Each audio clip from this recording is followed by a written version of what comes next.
Okey, perempuan ni dia dah buat ramai lelaki goyang.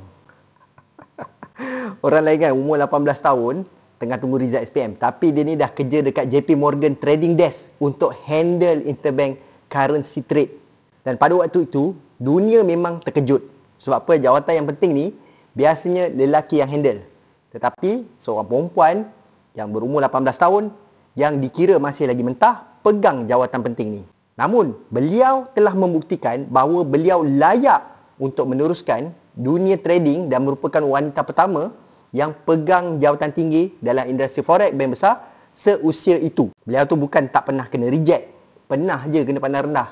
Tapi, dia tetap konsisten, tetap tak lari dan bercita-cita tinggi. So, kita nak tahu apa rahsia beliau boleh berjaya sampai macam tu. Waktu trader yang lain kejar profit besar and then nak show off kejayaan and then apa orang kata nak tunjukkanlah portfolio kan, tapi beliau ni tak. Beliau ni bangkit dengan cara konsisten dan disiplin. Namanya ialah Katie Lian dan korang bayangkanlah umur 18 tahun dah trade dan telah menjadi wanita yang pertama yang pegang jawatan tinggi dalam forex research, iaitu Director of Currency Research di FXCM dan BNP Paribas. Beliau bukan jenis nak tunjuk siapa yang paling banyak profit. Tapi cara pendekatan dia berbeza sebab dia jenis yang belajar baca market secara makro dan teknikal, tak kejar thrill dan dia buat secara konsisten dan berdisiplin.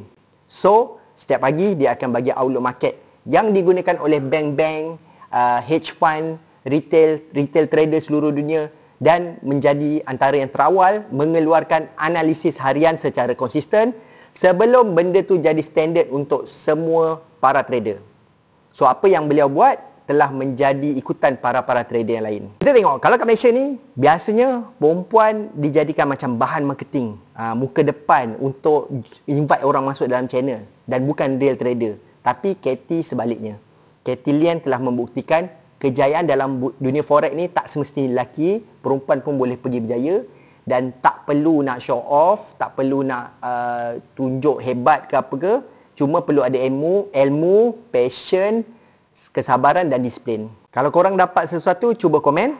Jangan lupa follow, like dengan share Carab Community.